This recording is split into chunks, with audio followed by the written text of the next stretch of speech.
Hello and welcome to another Solarballs fanfiction reading. This fanfiction is going to be a little bit longer at around 2000 watts because my goal is to read fanfictions as long as either Solaris or the other one with the Moon X Titan ship. I will link both in the description probably. Anyways, let's go to the fanfiction. It's called The Mercurian Hour. The author's name is HandedSanitiser.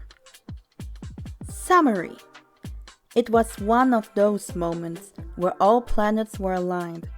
All except Mercury. Even the sun had left him be.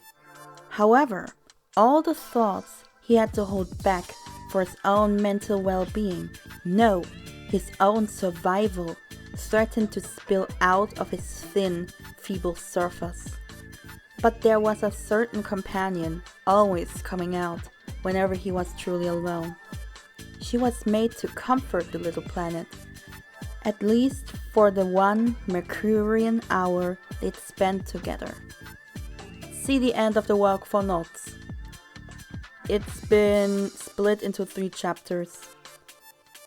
Chapter 1. Fictional 8.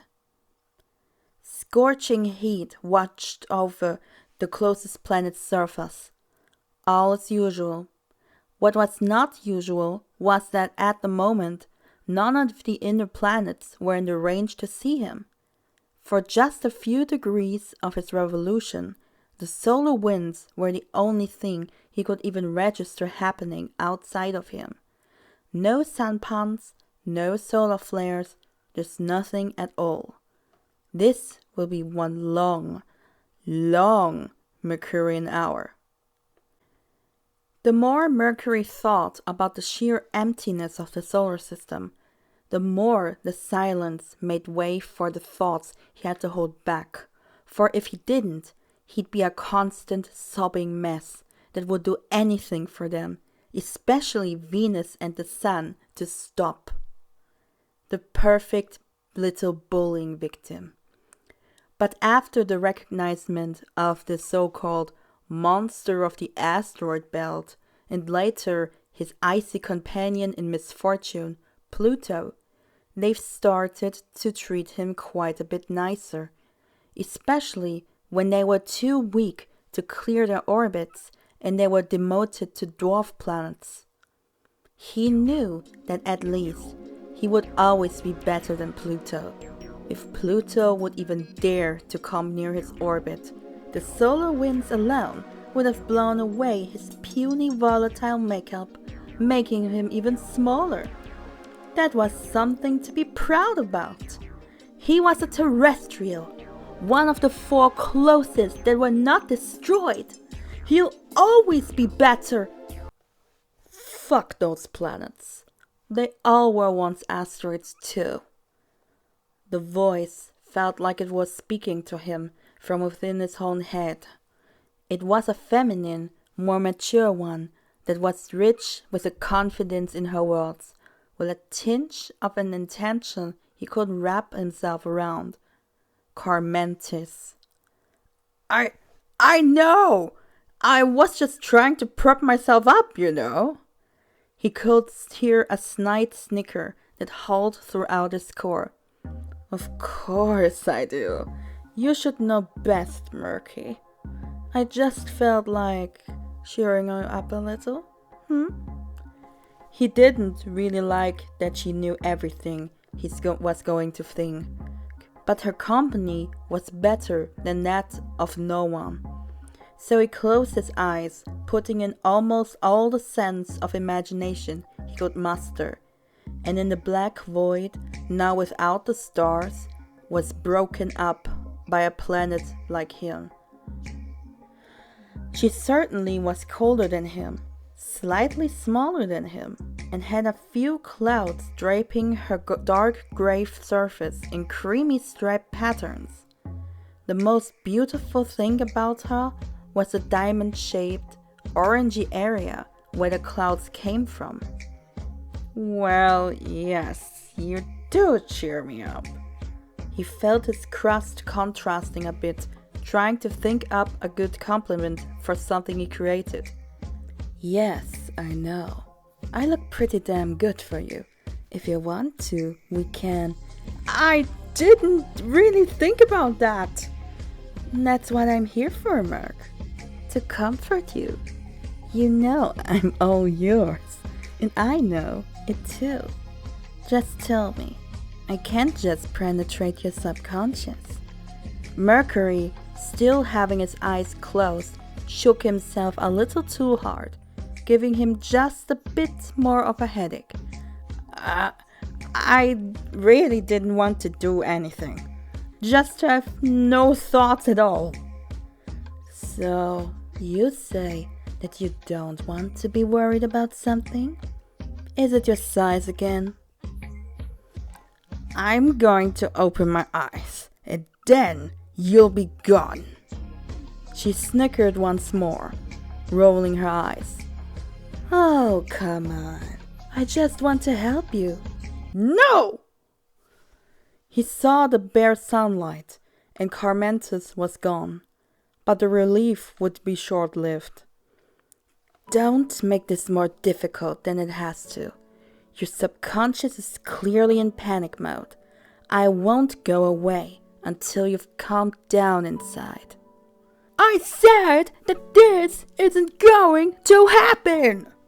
This time, he screamed the words onto the sun, who ultimately couldn't hear anyone behind him. Yeah, and the next thing you'll do is to head towards the sun to make me go quiet.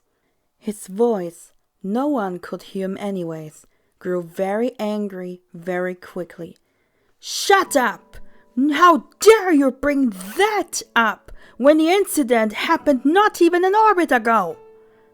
The larger planet, an unbecoming but affirming thought for Mercury, considered just leaving his orbit to evade any of the confrontation in his head. He didn't want to know what was churning inside him. He just knew that it was the other planets. Mocked his size. I told you. Please let me help you feel a little better. Yes, that happened every time when he was alone. He would overthink, try to prop up his pride, just for his fictional companion to remind him that it really was his. Merc, we both know I'm not real, but you need someone to talk to. Please, I care about you.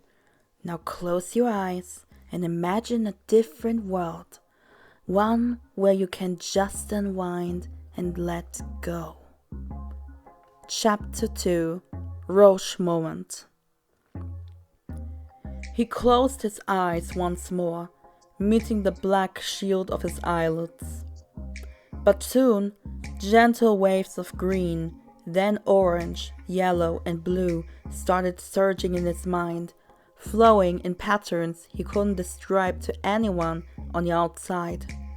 The green and blue waves started converging into an image of a sort of ground, which would have freaked the little planet out, had it not been him letting his abstract thoughts loose, with no sense of any reality or physics. The orange waves snaked above the ground, weaving themselves together into a sort of sky, almost like the mirror image of the sight he was used to when he turned away from the sun. And the yellow neatly placed itself into what he could only guess oversized mountains and a sort of gloss on the world could be. The last thing he saw being conjured was his companion, looking satisfied with the both of them. She swiftly looked around the head space he had just built, looking light minutes into the mountain-cluttered horizon. Ooh, you got a little better at this. She lightly stomped onto the ground, the impact creating a little clap-like noise. There was a little part of self-awareness left though. How the heck did you learn to clap like Aster, dude? Shh, shh, shh. Please don't question anything right now. I'll take care of you, won't I? Yes, she probably just wanted the best for him. Maybe a little distraction wouldn't harm him. He searched for all the ways he could spend time with her, but could come up with none. This world was the most pleasant when staying in place, looking at the black stars shining darkness onto the sky. The sight of the stars was so mesmerizing that he didn't notice his companion sneaking up on him until he felt the tidal force pull on him. Carmentis? Are you going to? Yes, Murky, but only if you want to. And remember, this place is absolutely safe. You can do whatever to me. She readied herself for the gentlest of collision courses. Well, yes, of course. Let's do this. He smiled in gratitude that she would do so much for him, even if it might mean her own death. But he knew that he could always raise her from the dead to appear as if nothing happened. And so, the two started floating up in the sky, tidally locking each other.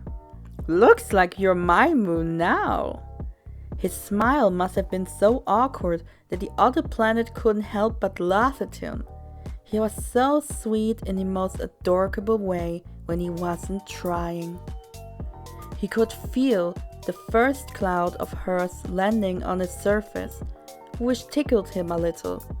But after a short while, it felt like the most tender of touches, moisturizing his dried out surface with a mixture of sulfonic acid and brine water. The soft erosion of the most top layers in the soil. Yeah, right now I'm yours, Merc, and soon. Those bright, core-drilling eyes of hers started to soften a little. No, Carmentis. She tilted her body to the side a little, causing her clouds to reach Mercury way faster than before. Planets don't only have moons, you know. Moons also have planets. I'm all yours as well, Carmen.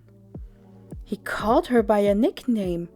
That only happened when he really stopped worrying about his insecurities. That Earth story had surely changed him a little, she thought to herself, while she could feel her diamond area slowly disintegrate. It was as if he struck a chord directly into her core, since both knew that was where her only lake was situated. She gladly gave it up to him, completely sure the wetness would have cooled him down even further. Oh, Murky, you've got quite a streak with words. Her eyes couldn't have been more loving toward her bit bigger planet, as she was approaching Mercury's rush limit. Now this would have been all or nothing. I'll adjust to you now. She already was egg-shaped, so any corrections to her axis rotation were hard, but Mercury made it a bit easier by spinning a bit slower for her. This gave her the time she needed to tilt herself in just the right angle before allowing the bigger planet to pull her into him. The strain of both of them was so big, but by looking at each other, the tearing of parts of their surfaces was eventually rewarded by a stream of meteor showers over both of them. Parts of Mercury landed on Carmentis. Even more parts of Carmentis landed on Mercury. Soon, the meteor showers became complete mountains and valleys crashing into each other in the utmost gentleness, forming kind of a bridge between the two worlds. They were together now, like really together. The resulting earthquakes became faster and faster, as even Mercury's headspace faded into obscurity. Mercury felt more and more bliss, the more they were forming each other into a dumbbell-like shape, unrecognizable from each other's original bodies. The cool of Carmentis' lone sea soon got washed away by a welcoming heat her opening mantle provided. He went head first into her, as she did the same. They couldn't even talk to each other anymore, as their beating cores prepared themselves for the last thing, melting into each other, both united into one singular shape. They'd never be alone, made be on the edges of Mercury's subconscious, or the miserable placement between an unstable sadist and a trigger-happy bully. Nothing and no one could separate them, as each felt a sense of wholeness in one another, together forever. A few moments later, that felt like eons to them, both planets felt ready to let go of each other, reversing their intimate moments in no time. The core ache it gave to both of them was strong, but it would have been the best for the bigger planet. He soon would need to go back to reality. Murky? Yes? Carmentis looked a little tired out, fading more and more into the imagined pastel orange. I'm sorry for what I said before, with Earth. Yeah. Sometimes you just need to hold your tongue for just a little. Another flicker of surprise could be seen in her eyes.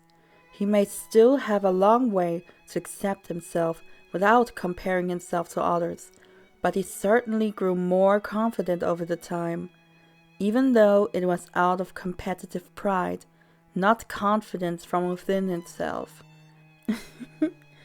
Yeah. If you could help me with that, if you know what I mean. Sure.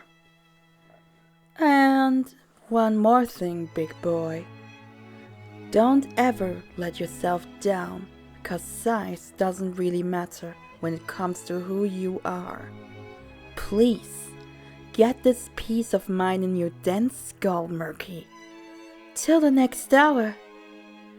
As she did fade away, his entire world faded with her, as he heard some chattering, particularly from the inner planets. Wait, hey, where's that little pipsqueak when I need him? Seemed like the sun chose Venus as his target for his Solarian sneezes. Mercury relished at the sight of his bully getting what he had to endure for so many eons, but laughed a little too loudly at him. Is this Mercury? Mars seemed happy he was back. Well, he was the planet that mocked him the least, so he could believe him. But that had noticed the others, especially Venus, not too pleased at this kind of compact. You think that's funny? Well, no. You should feel sorry to be in my situation for once. He remembered Carmentis' words very well, but he couldn't just let that one opportunity to tell him what. I'm sorry. I'm so extremely sorry for you. The smoking hot planet gritted his teeth. It was time for Mercury to run. I'll show you how sorry I am, you bratty little pipsqueak!